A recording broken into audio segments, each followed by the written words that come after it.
Hey guys, we're out near Round Top today. We're taking a look at a property that's been 3D printed.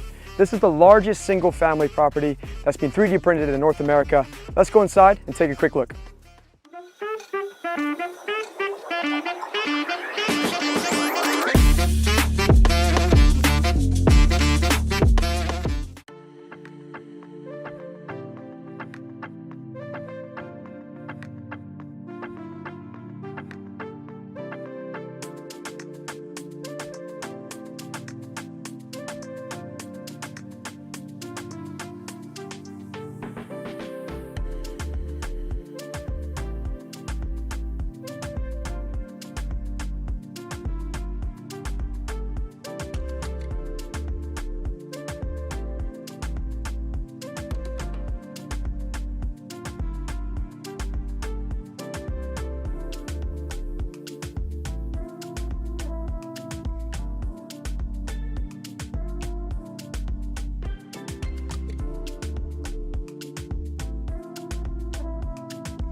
This is the first house we've done. It's the biggest 3D printed house, single family, maybe in the world. We haven't found any ones that are bigger yet.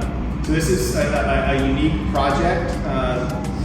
We built our own printer to build this house with our partner. We have a version 2.0 printer right now. It's working in Round Top. We did 5 little houses out there. We have 2 houses in Red Rock, which is near Austin, that are underway. Then we've got Robert's Marfa project, and we potentially have a school in Houston towards the end of the year.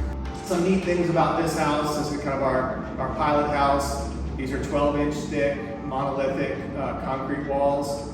They start out their life hollow, so the printer prints a hollow wall, and it's filled in with foam-injected concrete that has a pretty high R value on it, but also helps add a lot of structure to the home. So we're kind of combining the best of both worlds with material that has an insulation value, but also has a monolithic thermal battery value to it. So we run this with a AC unit that's about a ton and a half less than you would normally need for a house this size. And so far, even in the summer, after we had it dried on, it rarely turns on. So it does tend to regulate itself pretty well.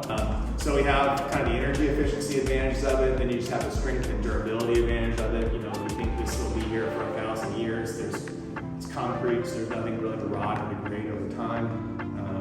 The walls are anchored into the foundation all the way with foundation ties, a bunch of rebar that goes up, rebar bond beams to the top and the bottom, and then the roof is tied in with 18-inch anchor bolts that loop into the rebar cage that's inside the walls. So to pull the roof off the house, you kind of have to pull the walls off the foundation, and they weigh thousands of pounds. So there's really no way for weather to damage certainly the walls, and the roof is anchored in just really, really well. So should be able to withstand hurricanes, tornadoes, anything you can throw at it. It's also pest, mold, and waterproof. So, you know, the first organic materials you have in the house are up on the roof. So if water were to get in the house, other than damaging your cabinets and millwork, the walls themselves won't be damaged. You don't have to worry about mold.